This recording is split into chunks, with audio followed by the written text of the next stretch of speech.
There is a very specific, deeply unsettling kind of silence that exists right before your entire world gets turned upside down. A quiet that feels heavy, almost suffocating, like the air right before a massive thunderstorm breaks over the valley. And I remember feeling exactly that kind of heavy stillness on a brisk, foggy morning just outside of Asheville, North Carolina, standing on the wraparound porch of the home I had bled to build. I am a woodworker, a person who traded the chaotic, soul-crushing noise of corporate America to craft custom, eco-friendly furniture out of my own private studio, making a decent living creating pieces that people actually loved, choosing to buy a plot of land right on the fringes of Cypress Valley Estates, a notoriously strict, uniform, and frankly suffocating planned community that I had explicitly, legally, and intentionally opted out of joining when I bought my property. For me, this land wasn't just an investment. It was my sanctuary, a wild,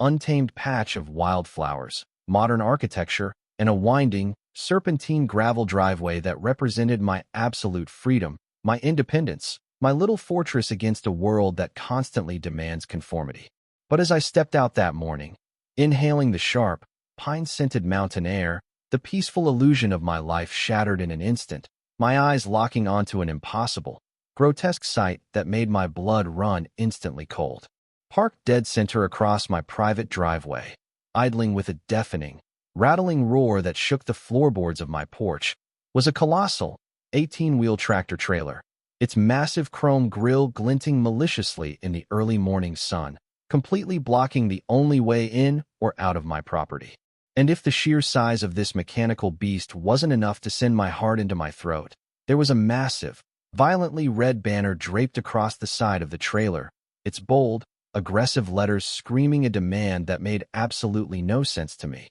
Settle your community fees or forfeit access. I stood there, paralyzed, my mind frantically trying to process the absurdity of the threat. Because I didn't belong to their association, I had never signed their contracts. I owed them absolutely nothing. Yet here was this physical manifestation of corporate bullying sitting on my gravel. The driver, a thick-necked guy in his late 40s with a cigarette hanging lazily from his lower lip, was leaning against the massive tires, looking entirely too comfortable, entirely too smug, giving me this slow, patronizing grin as if he had all the time in the world to watch my life unravel. "This truck stays right here until you pay what you owe," he yelled over the rumbling engine, his voice dripping with that infuriating, bureaucratic arrogance, sending a hot, blinding flash of pure, unadulterated anger straight through my chest. I marched down the steps, my voice shaking but loud, telling him he had the wrong address, that I owed nobody a dime, and that he was trespassing on private land, to which he just took a long, slow drag of his cigarette, exhaled a thick cloud of gray smoke into my face, and laughed, telling me to call whoever I wanted because he was just following orders from the higher-ups, and it wasn't his problem if I didn't want to play by the rules. I didn't hesitate, pulling my phone from my pocket with trembling fingers, dialing the police, my heart hammering against my ribs as I waited for the flashing lights to arrive, holding on to this naive, desperate hope that the law would protect me, that a badge would immediately banish this nightmare from my home. 20 agonizing minutes later, a cruiser from the Buncombe County Sheriff's Office rolled up, gravel crunching as two officers stepped out, their faces completely unreadable, devoid of any urgency, and my stomach plummeted to the earth as I watched them casually chat with the smirking driver before walking over to me to deliver the most soul-crushing words a victim of harassment can hear. "It's a civil matter."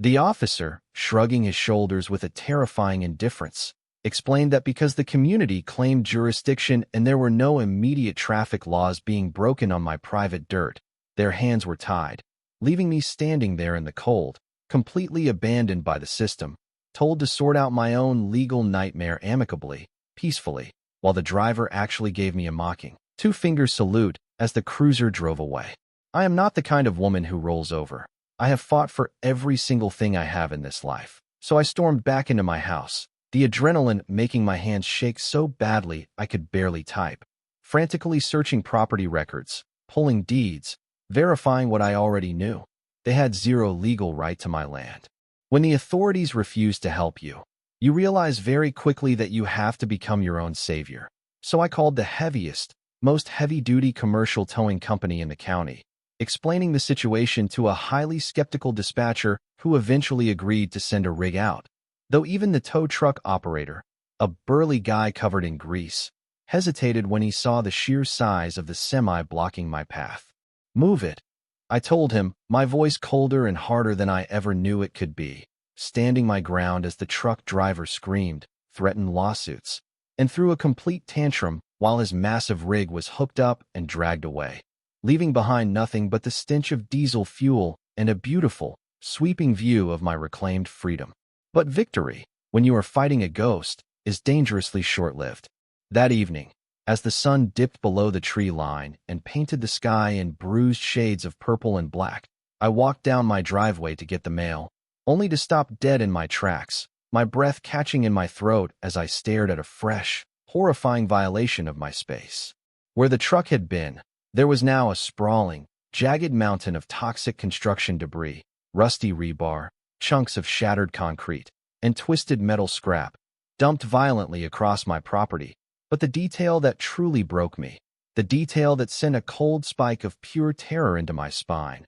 was a piece of paper pinned to the top of the rubble with a rusted nail, bearing a hastily scrawled, terrifying promise. "This is just the beginning." I locked every door, drew every curtain, sitting alone in the dark kitchen of my sanctuary, realizing with a sickening clarity that this wasn't a bureaucratic mix-up, this wasn't a mistake, this was a highly calculated, deeply personal siege, and whoever was hiding in the shadows of Cypress Valley Estates wasn't just trying to collect a fake debt, they were trying to break my mind, to shatter my peace, and to steal the very ground beneath my feet. The next morning, the nightmare didn't just persist. It evolved into something far more sinister, far more psychologically devastating, because when I forced myself to look out the window at the morning light hitting the driveway, I saw that the mountain of debris had multiplied overnight, growing into a grotesque, towering landfill of broken drywall, heavy concrete blocks, and jagged,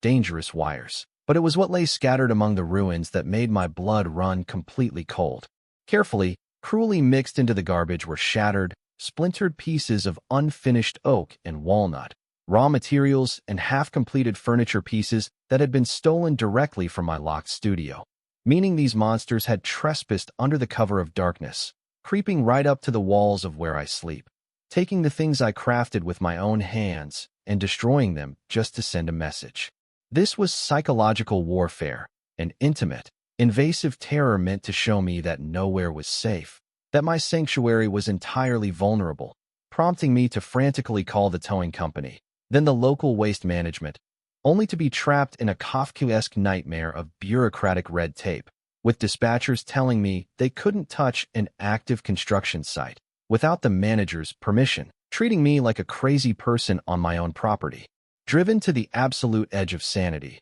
I grabbed a heavy crowbar and a pair of thick leatherwork gloves, determined to tear the garbage away with my own bleeding hands if I had to, only to be taunted once again by that same smug, cigarette-smoking truck driver from the day before, leaning casually against my fence, laughing as he told me I was barking up the wrong tree, warning me that things were going to get much, much uglier if I didn't just surrender. I didn't break down, I didn't scream. I took a breath that burned my lungs and retreated inside to call the one person I knew could pull me out of this legal quicksand. Evelyn Vance, a sharp, ruthless, and highly respected property attorney located in downtown Asheville. A woman who didn't deal in apologies, she dealt in aggressive, merciless litigation. Sitting in her office, showing her the photos of the debris, the truck, the threats, and the stolen wood, I watched her eyes narrow, her legal mind working at 1,000,000 miles an hour, laying out a battle plan to fight back with cease and desists, zoning reports, and a private cleanup crew, warning me that taking aggressive action might provoke the beast, to which I replied, with a terrifying calm, that I was fully prepared to go to war. I hired a private, no-questions-asked cleanup crew, a team of tough, hard-hat-wearing guys who showed up the next morning ready to haul the nightmare away, and I stood on my porch with a mug of coffee, watching them dismantle the barricade, feeling a tiny spark of hope returning to my chest, until a sleek, intimidating, pitch-black SUV with heavily tinted windows rolled to a silent stop at the edge of my property. Out stepped a man in an impeccably tailored suit, a guy who looked like a walking, talking corporate lawsuit, his hair perfectly slicked back, flashing a bright, predatory smile that didn't reach his cold, dead eyes. Introducing himself as Richard Sterling, the legal representative for the Cypress Valley Estates Association, speaking in this incredibly soft, rehearsed,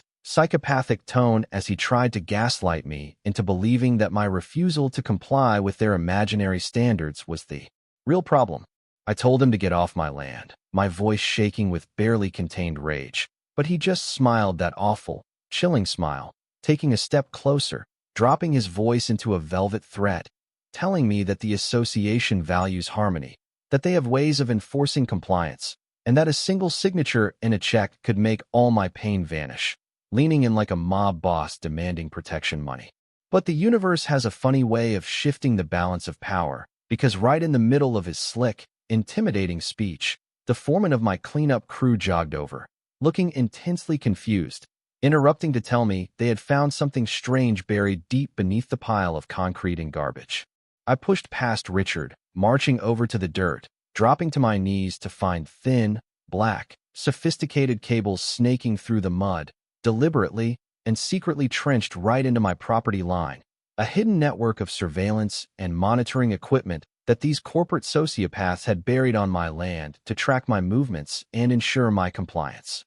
I looked up at Richard, who was suddenly looking a lot less smug, and I told the crew to rip every single inch of that illegal wiring out of the ground, documenting every snapped cable with my camera, watching the suited enforcer retreat to his SUV, realizing that they hadn't just harassed me, they had committed a massive, undeniable felony, and I was going to use it to burn their entire operation to the ground. That night, my phone buzzed with a message from an unexpected ally, an elderly neighbor named Peggy Callahan, a sweet, quiet woman who had lived in the area for decades, asking to meet me in secret, showing up at my kitchen table with a battered tote bag filled with old, yellowing documents and terrifying truths. With a shaking hand, Peggy laid out photographs of Richard Sterling standing with high-powered real estate developers, explaining that this wasn't about a neighborhood association, it wasn't about the color of my mailbox or unpaid dues, it was a massive, multi-million-dollar corporate conspiracy to force independent homeowners out,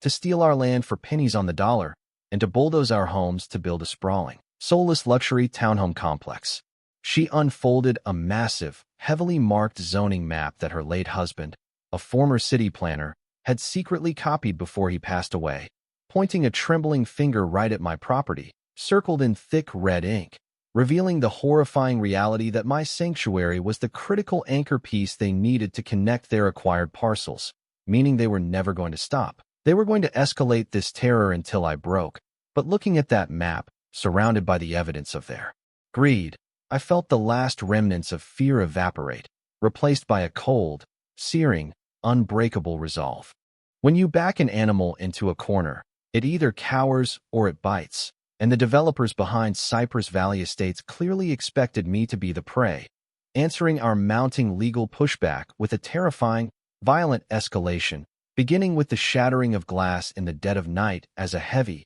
jagged brick smashed through the beautiful, custom-built windows of my studio, carrying a note scrawled in that same aggressive handwriting, telling me to leave while I still could. But the terror didn't stop at my doorstep, it bled out into the street. My mailbox was crowbarred open, my private bills scattered into the mud, replaced by a stark, anonymous envelope demanding I drop the lawsuit. And when my incredible lawyer, Evelyn, called me the very next day, her voice tense and grave, she confirmed my deepest, most agonizing fear. It wasn't just me anymore, sweet. Elderly Peggy and 3 other vulnerable neighbors had received the exact same violent threats, a calculated attempt by these suited thugs to terrorize the innocent, to use my community's pain to force my surrender. My heart ached, a heavy, suffocating guilt pressing down on my chest for dragging these good people into my war, but looking into the terrified yet defiant eyes of my neighbors as we held secret, hushed meetings in my living room, pooling our resources, sharing our stories of being targeted, harassed, and driven to the brink of madness by fake zoning inspectors and midnight vandalism. I realized that yielding would not protect them. Yielding would only validate the monsters, And so, we chose to fight. The climax of this grueling, soul-draining nightmare arrived inside the heavy, oak-paneled walls of the Buncombe County Courthouse, the air thick with tension, where I sat at the plaintiff's table, my hands clasped so tightly my knuckles were white, staring directly across the aisle at Richard Sterling and his team of incredibly expensive, arrogant defense attorneys who looked at us like we were dirt they were simply waiting to sweep away. But they had tragically underestimated Evelyn Vance, who stood before the judge like an absolute force of nature, methodically, brutally, and brilliantly dismantling their facade of community compliance, projecting massive, undeniable photographs of the illegal dumping, the shattered studio windows, and the terrifying, mafia-style threats, before dropping the ultimate hammer, the physical evidence of the surveillance cables buried deep beneath my driveway. Richard's silver-haired lawyer tried to stutter out a defense, claiming it was administrative oversight, claiming it was for neighborhood safety, but the courtroom went dead, chillingly silent when Evelyn called our star witness to the stand, an anonymous whistleblower from the very real estate firm backing the association, a man whose face was hidden but whose voice rang out with damning clarity, detailing the exact, predatory strategy they used to identify vulnerable homeowners, terrorize them with illegal fines and property damage, and force them into selling their land for the massive luxury development project. I watched the smug, invincible sneer literally melt off Richard Sterling's face, replaced by a pale, sweating panic as the judge reviewed the hidden map, the financial trails connecting the association to the developers, and the deeply moving, heartbreaking testimony of Peggy Callahan, who looked the judge in the eye and called it exactly what it was: theft, a malicious, coordinated attempt to steal our homes, our memories, and our safety, piece by piece. The verdict, when it finally came after hours of agonizing deliberation, felt like a literal weight being lifted off my lungs. The judge ruled with absolute fury, finding the association and the developers guilty of gross harassment, illegal property violations, and fraudulent practices, ordering the immediate disbandment of their corrupt leadership, launching a massive criminal investigation into their corporate ties, and awarding us crippling financial damages that ensured they would never, ever be able to touch our neighborhood again. Walking out of those courthouse doors, surrounded by the tearful, joyous embraces of neighbors who were once strangers but were now my family, I looked back at the defeated, seething men in suits, and I felt a profound, overwhelming sense of peace, knowing that we didn't just save my studio, we saved our little corner of the world from being paved over by corporate greed. Weeks later, the driveway where that massive, terrifying semi-truck had once parked was filled not with debris, but with folding tables, string lights, and the sound of genuine, booming laughter as the entire neighborhood gathered at my home for a barbecue to celebrate our reclaimed freedom, eating, drinking, and watching the sunset paint the North Carolina sky. Peggy walked up to me, handing me a glass of iced tea, looking around at the community we had accidentally built out of shared trauma and unyielding defiance, and she told me I had given them their homes back. But the truth, the beautiful, undeniable truth, was that we had saved each other, proving that when ordinary people refuse to break, even the most powerful, well-funded bullies will ultimately shatter. Later that night, alone in my studio, I hung a beautiful,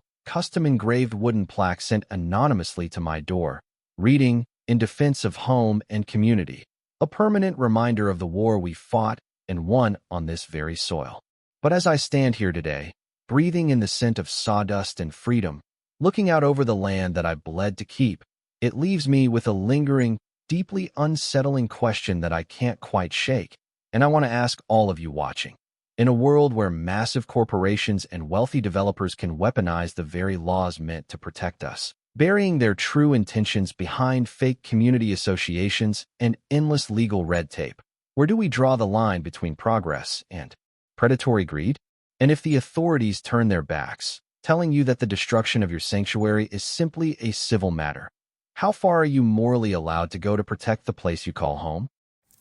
Thanks so much for watching until the end. If you enjoyed the video, please hit that like button, drop a comment telling me your thoughts, and don't forget to subscribe, turn on the bell so you never miss the next one. See you in the next video.